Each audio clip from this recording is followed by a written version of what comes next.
for your music. Thank you for being here.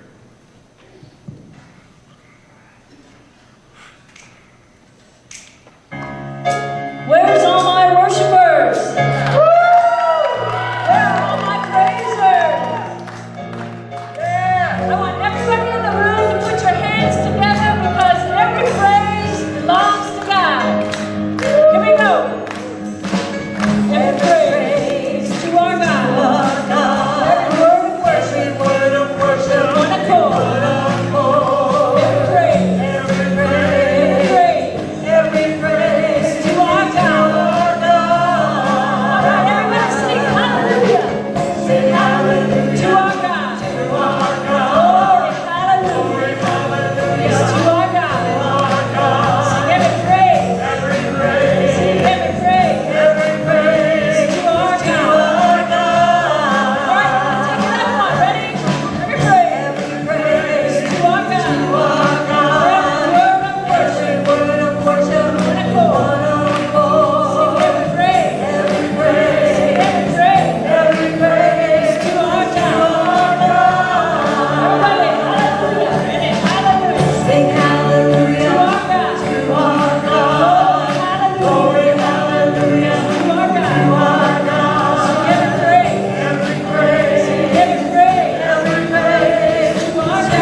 Welcome to Easter, CSL Parker style.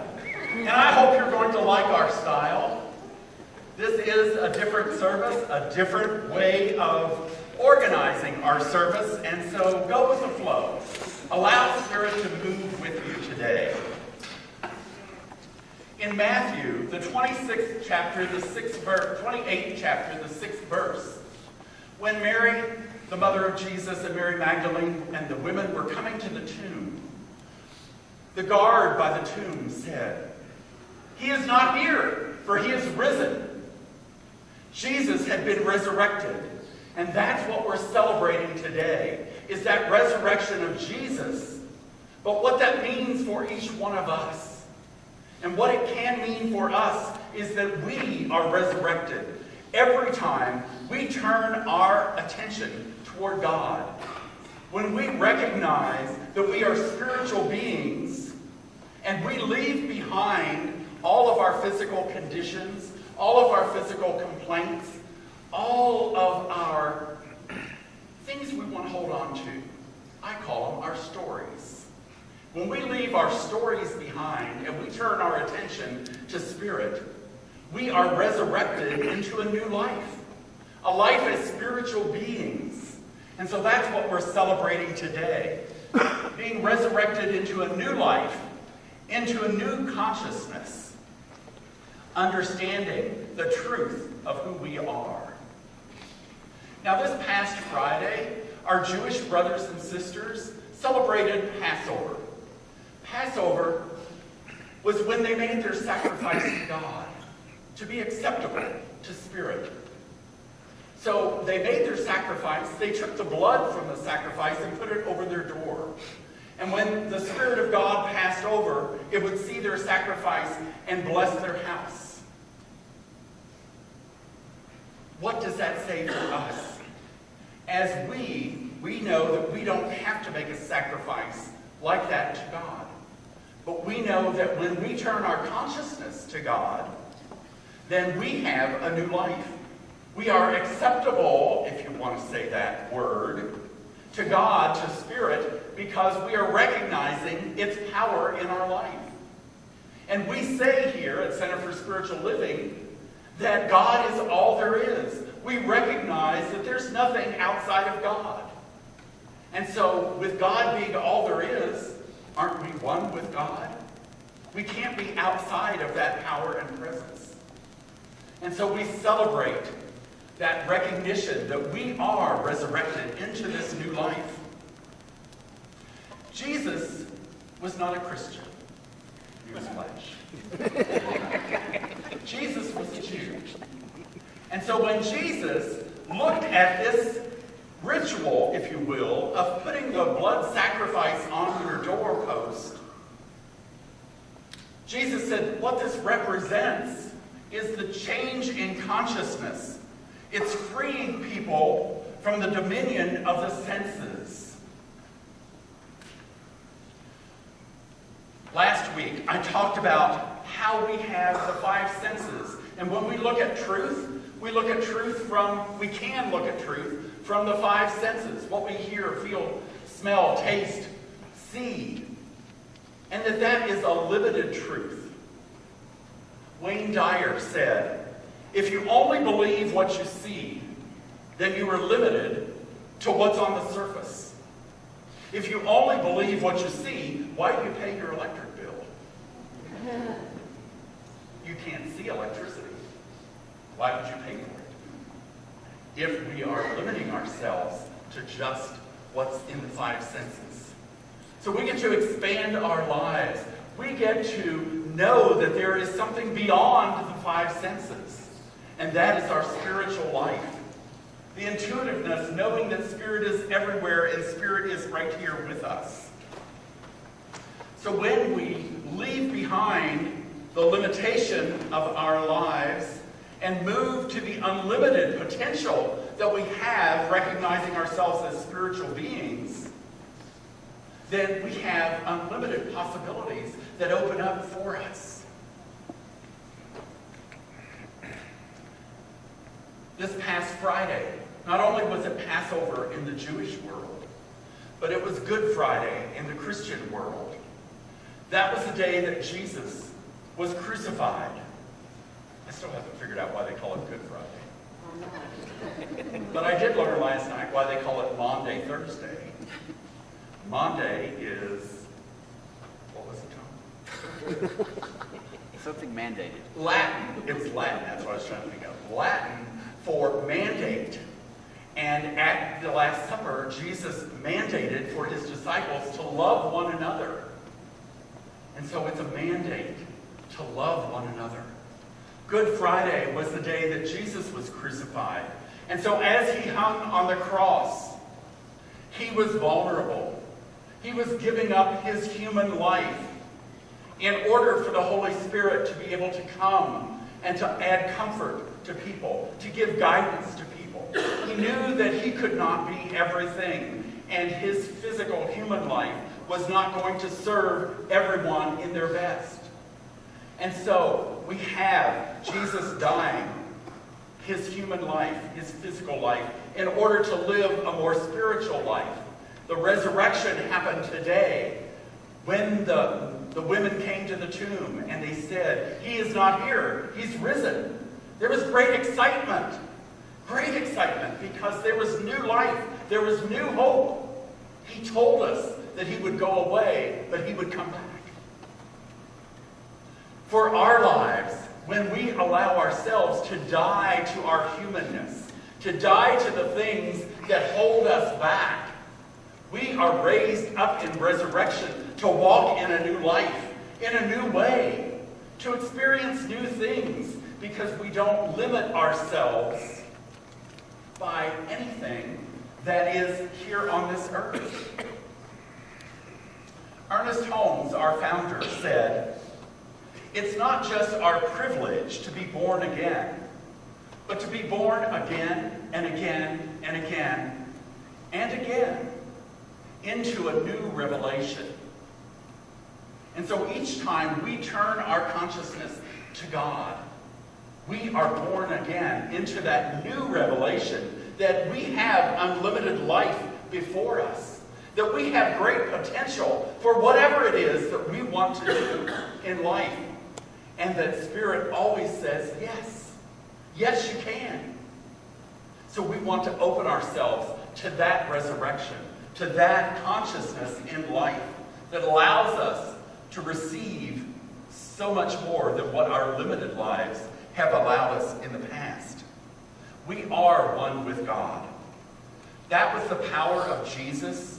I have talked about that before, that was what gave Jesus the power to calm the seas, to heal the sick, to raise the dead, was knowing that the Father and I are one. We know that, but we use the words usually, God is all there is. And if God is all there is, then God is in me, as me, through me. But it's the same thing. The Father and I are one. So when we recognize the power that we are one with Spirit, we have unlimited possibilities. We have all kinds of things that we are able to achieve in life. Wayne Dyer, another quote, said, "There is one grand lie. That is that we are limited. The only limits we have are the limits we believe." What do you believe that limits your life? What keeps you entombed, if you will, from living life fully, from living a life of your dreams, from living full out? And I bet that there are many things that are the stones that roll in front of your tomb that keep you from escaping your human life, your limited thinking, and keep you from resurrecting into a new life, into a fuller life, into the consciousness that you and God are one. You and God are a majority. So you and God can do anything. It's unlimited possibilities. This is Easter. An Easter egg is a symbol of unlimited possibility. Unlimited possibilities. And we all have that when we resurrect ourselves to that life that is a spiritual life.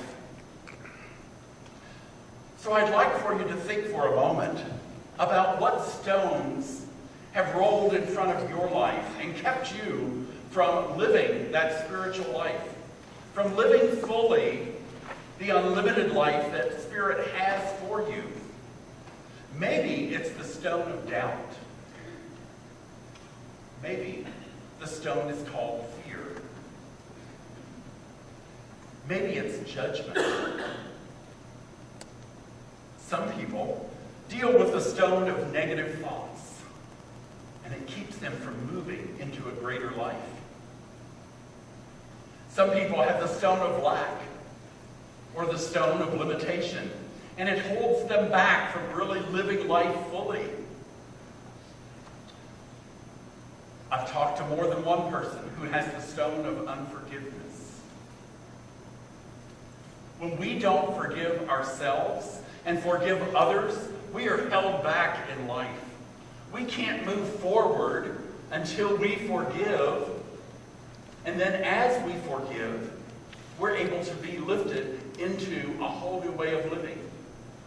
Now, don't get me wrong. If someone has hurt you, if you have been through abuse, I'm not talking about forgiveness, saying that's okay. What they did was okay. I'm talking about forgiving yourself and forgiving them for the act. You don't have to forget. We are filled with wisdom, and so wisdom would not say, put yourself back in that situation again. Don't get hurt again. But you don't have to hold on to that story. You can forgive that story so that you can move forward in life, so that you can find new excitement, new joy, and not be limited in your thinking. Someone else is going to hurt me. Someone else is going to do the same thing. So we can free our minds to unlimited possibilities of good and more good. Maybe the stone that holds you back is the diagnosis. Maybe the stone that holds you back is your past. In practical applications of the science of mind, Ernest says, one thing that needs to be kept in mind is the fact that any growth and development involves change. Any growth and development involves change. How willing are you to change? For many people, we get very comfortable in our lives, in our stories, and so we don't want to change. There's comfort, even though it might be painful. We want to hold on to that comfort of knowing this is how things are. I can manage this. I can manage the pain. But that's not where Spirit wants you to be. When you roll away that stone, you are resurrected to a brand new life, to a life that allows you unlimited possibilities. That life that allows you a lot more joy and peace. And so, as we change, our view of the world can change. My view of the world, I choose, is to see life and the world as divine, as lovely, as energetic, healthy, friendly, supportive, and unlimited. My view of the world includes peace. You can choose your own view when you're willing to change. To be resurrected into that oneness with Spirit. I know life is unlimited as I align myself with Spirit. So let me ask you again. What stones keep you locked in your tomb? What stones keep you locked in your tomb?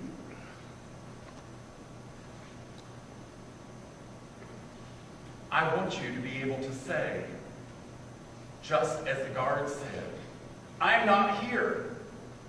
I have risen. I don't want you to be locked in a tomb. I want you to be living life and recognizing that your spiritual life is unlimited, that God has all kinds of plans for you if you will allow them, and we get to choose, because our life is not a predestined course. We have free will, and we get to choose what it is we're going to do, how we want to show up and how we want to be in the world. So choose good things. Choose things that make you happy and healthy and whole. Know that as you turn your consciousness to Spirit, the truth of who you really are is revealed. Not some limited version of yourself, but the real truth of who you are. I'm going to move into a time of meditation for us. And so, as we prepare for meditation, I'm going to have you think about some of the things that would be stones that hold you back from living your life fully. So I invite you to be comfortable in your chair where you are. Allow yourself to relax. Take a few deep breaths. Move to that place within where you and the divine meet. Where you talk with your God, the God of your understanding.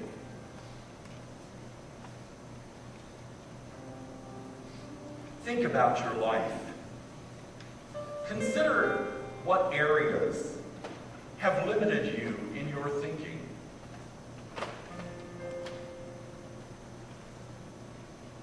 What experiences hold you back from really giving yourself fully to life?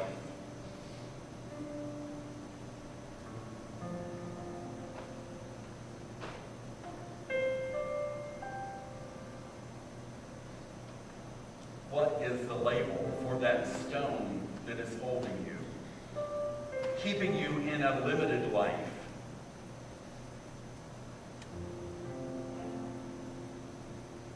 Maybe you thought you didn't deserve a better life.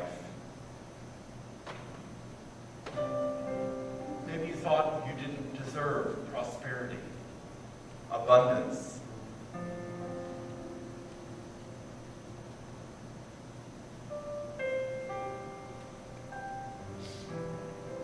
Have you allowed yourself to feel unworthy?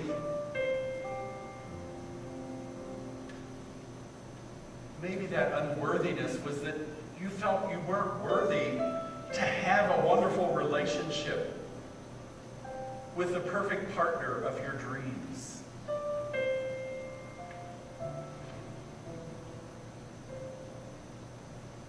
Maybe that unworthiness was that you didn't feel you deserved real life.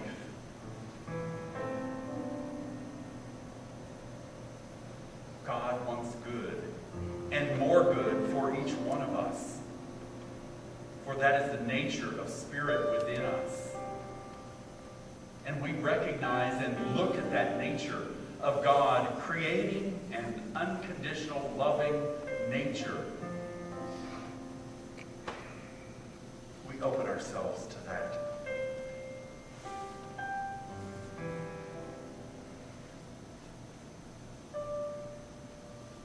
Maybe the stone that has held you back was fear of failure.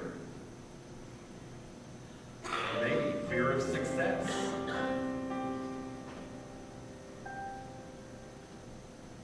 Maybe what you fear in life is people seeing you, really seeing you and knowing who you are.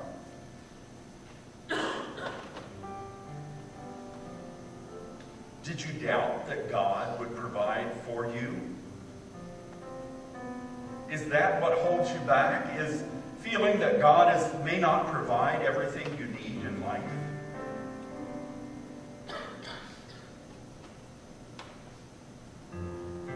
Maybe your stone is to judge others before they judge you, feeling that gives you an upper hand.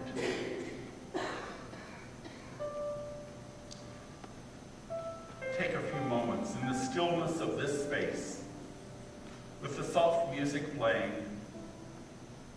to ask God to guide you to know what stone or stones have kept you in the tomb of your life, dead to the real life that Spirit has for you, dead to the fullness of life all around you.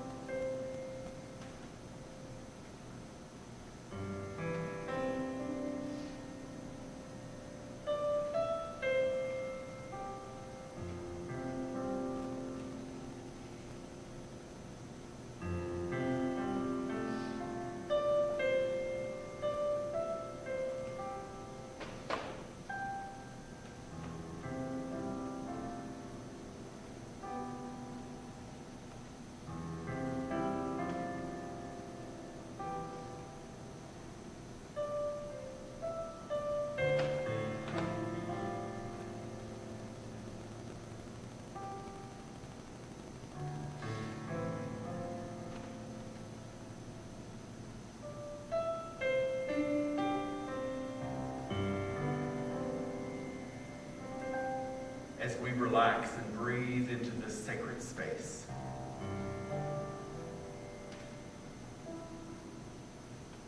We say, forgive me, Spirit, for my limited thinking. Forgive me for allowing myself to be held back from living life to the fullest.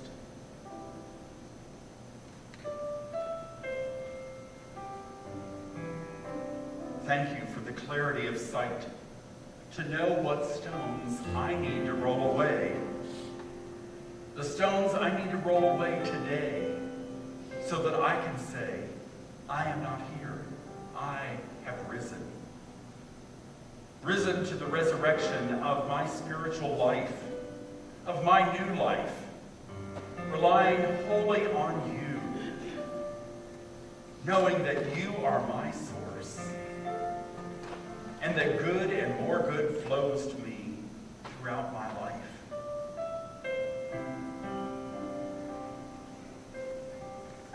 I invite each of us to take a moment to visualize our resurrected life, this new life.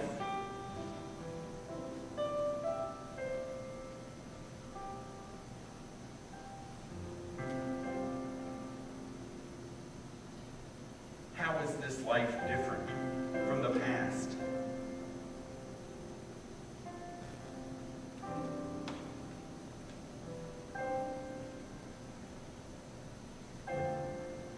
What do you need to support your new life?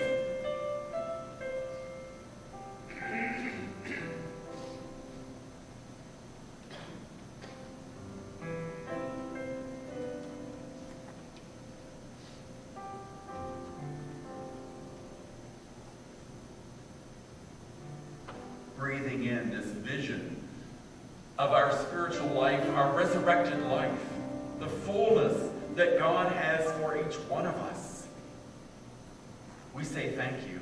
Thank you, Spirit, for these truths, for your divine ideas that come to our mind. Thank you.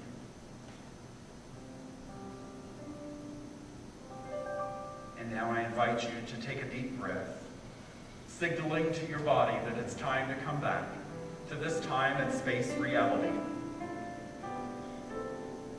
When you're ready, gently open your eyes and be fully present here.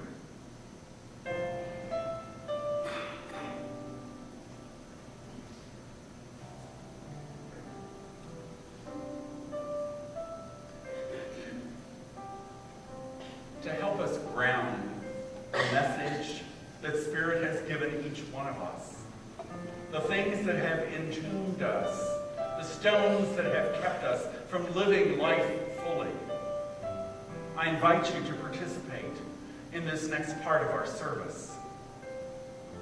What we're going to do is row by row. Our ushers will be on the outside of both rows. They'll tell your row when to stand, and I would like to have you move outside on the edges. Come back around to the center. There's a table in the back that has a number of stones on it. I bet at least one of them will have a connection for you. So I invite you to pick up that stone. Connect with what it is that you're giving up, what you're releasing today. Once you've connected with that, come forward. And there is a place up here that I have created for us to release our stones. So you'll release your stone up here. Because the universe doesn't like when we give something up, there's a void, and the universe wants to fill that void. Well, what the universe wants to fill it with is the egg of possibility. Unlimited possibility. And so as you release your stone, I will invite you to go to either side and then take 2 eggs of unlimited possibility there. Connect with unlimited possibility for your life. And because we don't want to hold on to something that kills it, we want to release it. We're going to hide those eggs somewhere here in this area so that when our children come out at the end, they will be able to find the Easter eggs. I hope I'm not mixing too many metaphors. So I know you can do it. So Anne and Reverend Phil and I will lead the way as we go out, choose our stones and bring them forward to release. And then we'll ask each of you to be able to follow. And when you're finished hiding your eggs somewhere, then we invite you to come back and sit back down, remaining in the silence, and allow yourself to contemplate the unlimited possibilities for how you can be resurrected to a new life, to a more joyous life, to a more full life that Spirit has for you.